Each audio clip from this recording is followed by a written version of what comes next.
Hi everybody, welcome to our YouTube channel here at Protegis. I'm Nick Dumeier, Business Development Manager, joined by Dexter Harrell, our Lab Manager. Today, we're going to talk about Siemens devices, namely the detectors, and how you program them right here. Yes. This is the DPU that you program FP11s, HFP11s, and the other types of smoke detectors. And it's a real simple process. If you have one of these and you want to program your devices, I'll go through the steps on how to program it. So let's take a look.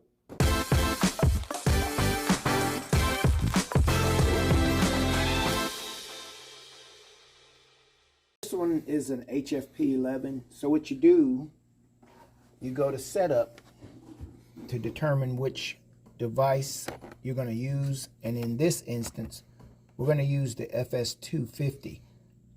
You can change it by hitting this button and it would change to different systems. MXL, XLS, FS100.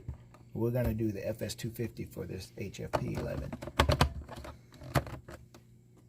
Then you hit exit, and then you want to go program.